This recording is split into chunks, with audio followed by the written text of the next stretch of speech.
27th. September. Yeah, a month ago we were getting ready for a hurricane. Yeah, it was preparing for a hurricane. Right. And Captain Jack is with us Us today. for Probably little, not for very long. Because he wants to go. Yeah. Go. See? There you go. There he goes. He'll stay here one day for a full video if I force him to. Yeah, but you would have to force him because he can't stay still for that long. Or I have to dangle a treat in front of him. Right. Well, we're going to get into our holidays first. Today, Monday, September the 27th, is National Corned Beef Hash Day. I love corned beef hash. My mom started me on that years and years ago. National Crush a Can Day. You don't keep cans in the house. I know. National No Excuses Day. And International Tourism Day. Every day you should, excuses. Well, I ain't going to go into that right now. Then we got Tuesday, September 28th, which is National Strawberry Cream Pie Day. Me, chocolate cream pie is the best. National Ask a Stupid Question Day. Don't people do that every day? National Definitely. Voter Registration Day and International Rabies Day. And then Wednesday, the 29th, we have National Coffee Day, which is right up my alley. That's every day for us. National VFW Day, International Heart Day, and International Day of Awareness of Food Loss and Waste. VFW, Veterans of Foreign Wars. That's what I thought. I was just making sure, because that's what I thought it said. And then... Now we got Thursday, September 30th, which is National Chew Gum Day, which for you is every day. Yep. National Mud Pack Mm-hmm. Day, Right. National Love People Day, and International Podcast. Mud Pack. I guess Anyway. I use mud packs on my face. Oh well. Whatever it is, somebody's celebrating somewhere. Even if it's one person, somebody's celebrating. Right. And then Friday, which is October 1st, which our new merch will go up on October 1st, on Friday. National Homemade Cookies Day, National Hair Day, National Poetry Day, and International How you have Coffee Day twice in 1 week? Because one is National Coffee Day, which is just in the U.S., and then on the 1st is International. You did that on purpose. No, I didn't. I find I'm just giving you hell. International Coffee Day on the 1st I'm just giving you hell. around the world. All right. Now, Saturday, October 2nd, we got National Fried Scallops Day, National Name Your Car Day, National Custodian Day, and International Day of Non-Violence. and then on Sunday, October the 3rd, is National Caramel Custard Day, National Mean Girls Day, National Boyfriends Day, and International Temperance Day. And as we talked about last week, last week we talked about anorexia. This week we are going to be talking about bulimia. Which is the polar opposite. Well, no, it's about the same. Anorexia is more about dieting and not eating. Bulimia is more about... Bulimia is kind of like not eating, but... Well, we're going to get into the definition. First, I want to do our disclaimer. This channel is not focused on any specific diet or lifestyle, but we are focused on providing information about all things health and various eating lifestyles. So this information is relevant. The goal of this channel is to help people educate themselves so they can make their own informed decisions about what is right and wrong for them, not to tell people what to do or how to do it. This information is not a substitute for advice from your physician or other healthcare professional. Consult a doctor and do your own research before making any extreme dietary changes. Please take responsibility for your own health. The only people that should be telling people what to do and how to do it is a boss at a job, because they get paid to do that. Yep. So I mean, that's about the only people that should be telling people what to do and how to do it. If you're a boss, if people work for you. Right. Today is bulimia nervosa. Oh, you own a pet. Bulimia is a psychological eating disorder in which you have episodes of binge eating, consuming large quantities of food at one sitting. During these binges, you have no sense of control over your eating. Afterwards, you try inappropriate ways to lose the weight, such as vomiting, fasting, enemas, excessive use of laxatives and diuretics, or compulsive exercising. Bulimia is called bulimia nervosa. It tends to start in late childhood or early adulthood. You usually binge and purge in secret. You feel disgusted and ashamed when you binge and relieved once you purge. People with bulimia usually weigh within normal ranges for their age and height, but they may fear gaining weight. They want to lose weight and they feel very dissatisfied with their body. The one thing that I really dislike about this whole slide, compulsive exercise. They are saying that is associated. That's one of the many. One of the ways. Because we exercise 5 days a week, so but it's not the same as compulsive exercising when it comes to bulimia. Compulsive exercising with bulimia is they're going to the gym 3 and 4 times a day, and they're constantly working and working. If somebody's got time to go to the gym 3 to 4 times a day, they ain't got no life. And it's usually after they binge. They binge on food, and that's what. But I'm saying, if somebody's got time to go to the gym 3 or 4 times a day, they ain't got no life. They're getting away from social. So right.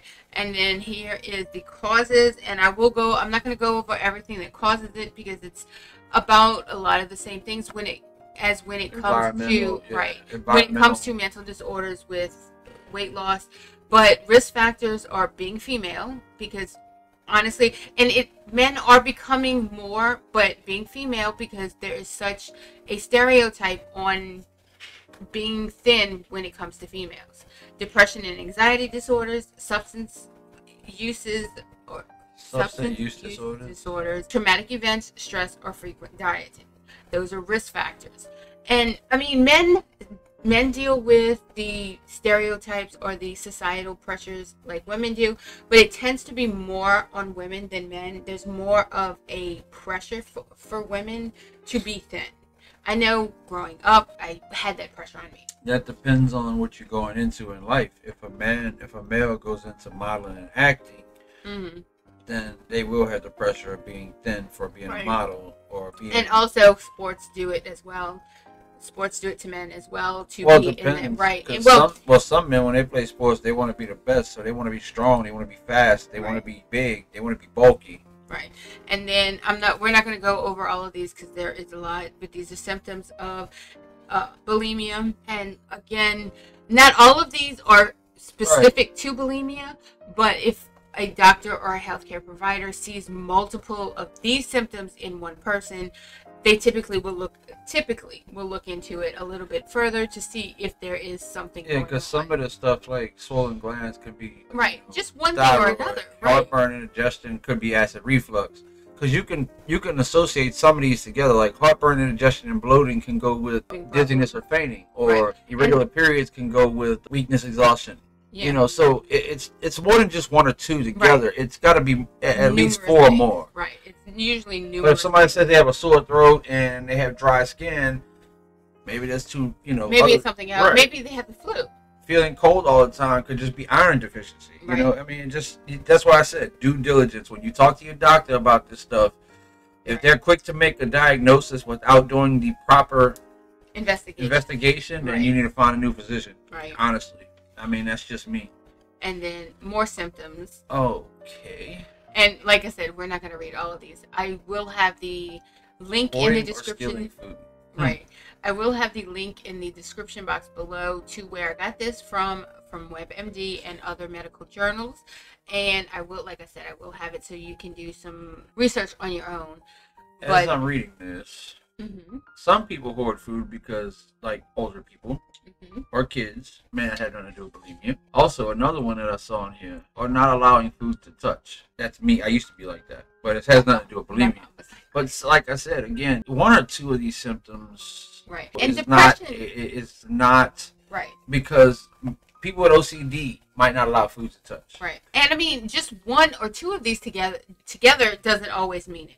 But when a doctor is evaluating a single person over a period of months and they see a lot of these all together, then the doctor should start, wait, something looks a little wrong. So when I had before I had my surgery and my type 2 diabetes was not, it was under control, but it wasn't, and I was taking the warfarin, metformin. And every time I'd eat, 20 minutes later, I'd be in the bathroom with diarrhea. And come to find out, it was the medicine that had to give me a slow release. So again, mint, gum, or mouthwash. That's not always true. Like I said, if you think somebody has any of these symptoms, you should make sure it's more than just one or two. Right.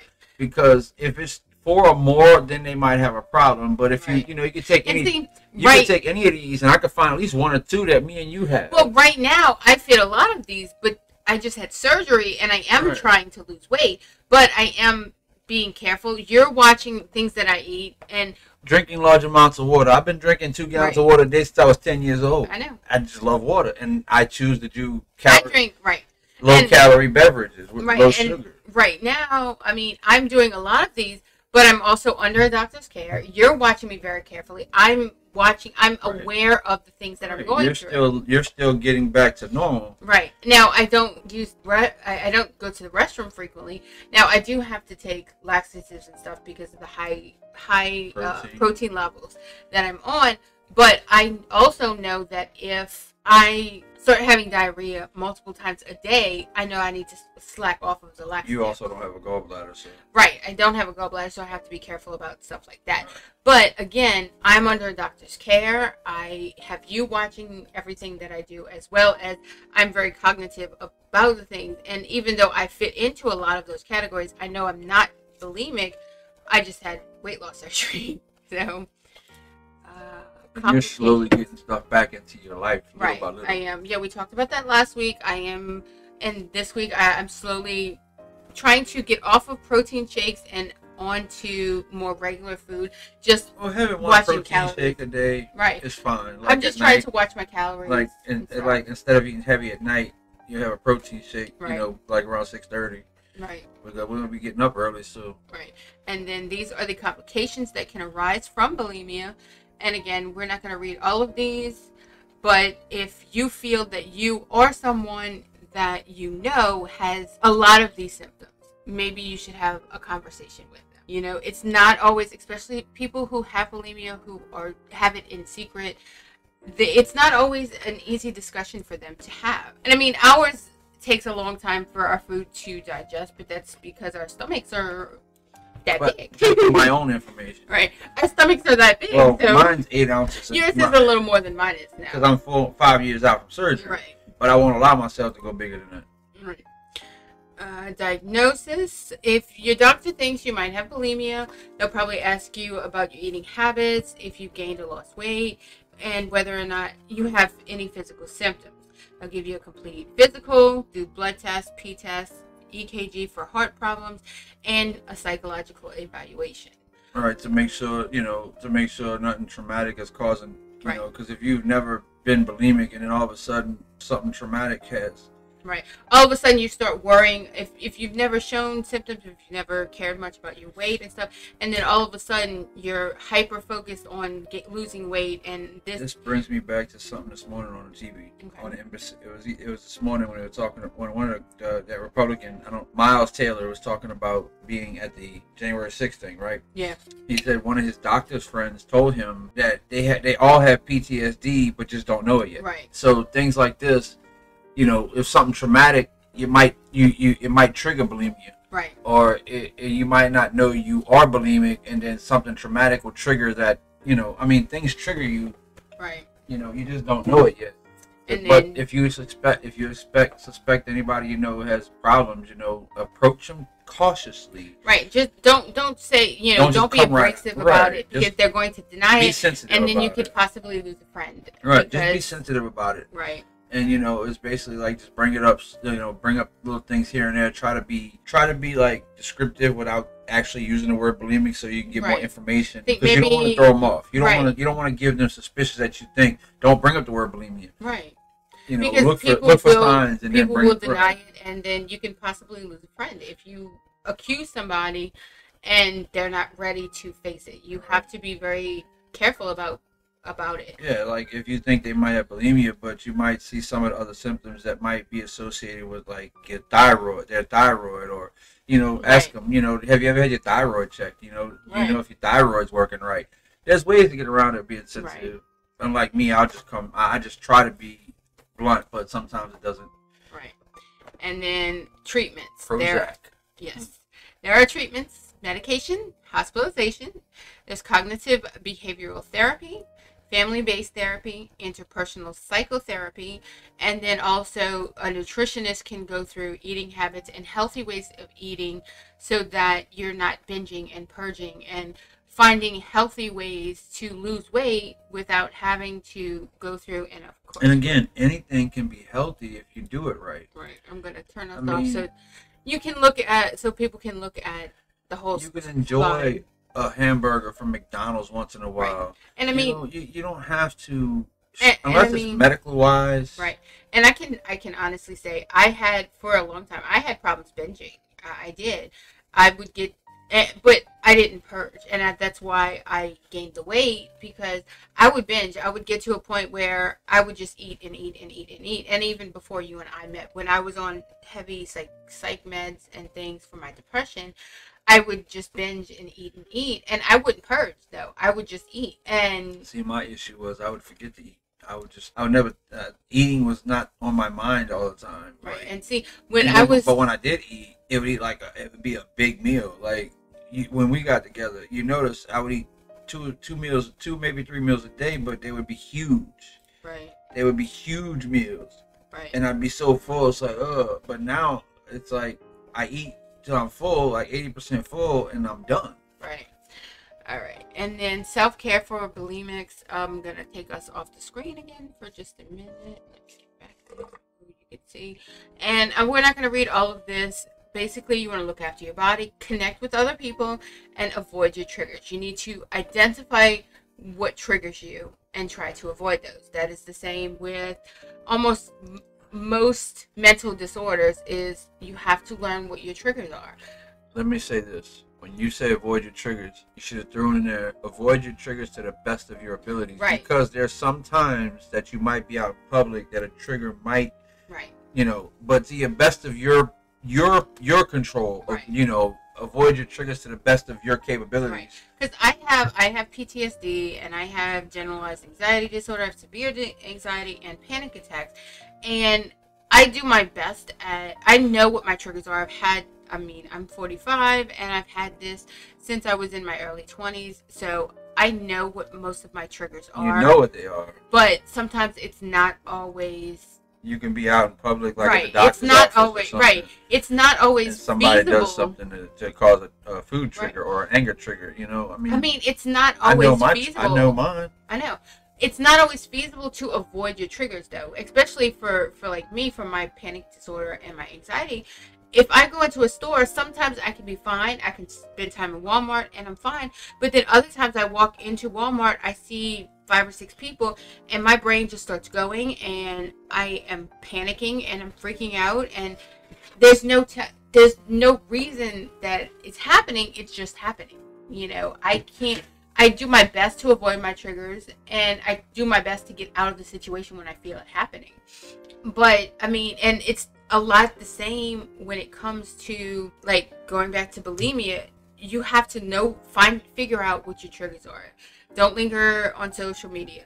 Social media is a horrible thing when it comes to mental disorders, when it comes to eating disorders and things like that, because there's that image, that's so societal image, that this is what's beautiful, and if you don't look like this, you're ugly, and that's just not true. And the only reason I've said this before, the only reason I use Facebook now is to follow certain pages that don't have websites. Right. Like they got some local furniture and these local restaurants that I like to follow that don't have websites. Right. Either they don't have one yet or they don't want one. Right. I don't use it to determine, right.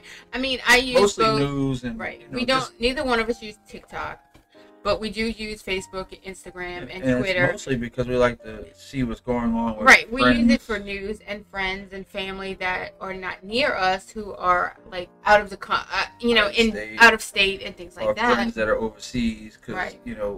My ex-father-in-law, believe it or not, I'm still friends with my ex-wife. We don't talk all the time, but I don't have nothing against her. Right. And my ex-father-in-law and mother-in-law, they always told me, and he lives over in Thailand, so right. I try to keep up with him, because he's probably close to 70 now. So, right. I try to keep up with him. So I don't use social media for all of that nonsense. I just do it because mostly just to see what's going on in the right. world and follow certain pages, because sometimes you don't get news or information right. And we use Twitter too, but Right.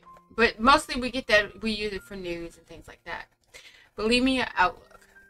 Bulimia is difficult to cure. Many people improve, but some may relapse from time to time. In addition, some people who are considered cured continue with less than normal eating patterns throughout their lives. But in general, the outlook for people with bulimia is more positive than the outlook for people with anorexia, another eating disorder. We talked about that last week. No, but yeah, they've always confused me, anorexia and bulimia. right. And then I'm not going to get into all of this. This is how to prevent bulimia or how to help prevent bulimia. But like I said, I'm not going to get into all of that. This goes back to what we always talk about. This whole little section right here. Mm-hmm. We were growing up. It was Right. eat everything on your damn plate or don't. Right. Or you can't get up. Or you can't get up. Right. And I see from what they're we've been commercial. through, Right. your weight loss surgery, my weight loss surgery, our journey for the past, my 4.5 years, your 7-8 months. Right. You don't have to eat all of your food, because I remember when I was a kid, they would it looked like a pound of spaghetti and meat sauce, and with the meatballs. I mean, like a pile this big, and it's like you got to eat all of that, or you can't get up. Right. And now now we realize that was wrong. Right. You need to have family meal times. Talk about if better have ways that plate to eat. and they're full, go ahead, get up. Right. If that's all you can eat, fine. Right. If I'm not hungry. Okay, eventually you will. Eventually you're gonna want to eat something. Right. But don't let them go. Like if they sit down for dinner and they say they're not hungry, and they do this often, then you might have a problem. Right. But if it happens like once a week or twice a month that they sit down and they're not hungry, then that's fine. Right. But if they do it more than twice a week, then you realize something's wrong. Right. And then this again is the same information as in every description box of every video that we do. It was on the slides from last week. For anorexia, it is the Substance Abuse and Mental Health Services Administration and the National Suicide Prevention Hotline. That information is in the description box of every video that we have, because we are such proponents for mental health help. So that information is in the description box of every video that we put out, because it is very important to us, for everyone to get mental health services and to make sure and take care of your mental status. But back to the main camera. But again, and I will on Friday, today is the 27th, so on Friday, which is October the 1st, our new merchandise. Now, we're wearing our old merchandise. We don't have any of our new merchandise right now. Hopefully, we're working on getting some. And we're working on something in the next month or two. Stay tuned for that. We haven't got all the details of what we want to do yet, but we're still about some either fundraisers or contests to give away two of our merchandise. We're going to start putting some merchandise, some giveaways, as well as some fundraisers and stuff. But we're still working on trying to get that together. I'm talking to her about doing some nonprofit work to try to help raise awareness and money for different organizations that we're very passionate about, like Veterans of War, children. Hunger, my biggest homelessness is St. Jude. St. Jude and children. I'm on. Those are my two. Plus, I'm also for veterans of the military. Right. Very big, because my dad, he was military. Right. We're gonna work on that. We are working on it. It's in the works. We have a lot of things in the background in the works. But my video on Friday is, don't you have one? It's paleo. I talk about the paleo diet this coming Wednesday. And then yours is going to be about should people over 60 lift weights or exercise in general. Right. That's going to be my next video, because on Friday. It really ticks me off when people say that people over 60 shouldn't do these certain exercises and certain. Right. That's going to be a pet peeve. Right. But please like and subscribe. All the links to everything that we talked about today is in the description box below, as well as our merchandise store and our website. And we are, and like I said last week and this week, my son and I, my son is our kind of like our webmaster. He and I have been working on trying to get more information and more content on our website. Right now we are working on the stuff that he works on, the workouts and lifting weights and things like that. That's what we're working on right now, getting up on our website. So please like and subscribe and click the little notification bell for subscribers, a notification bell if you want to get notifications from us when new videos come up, right? So we'll see y'all next week. Have a nice week. Bye-bye.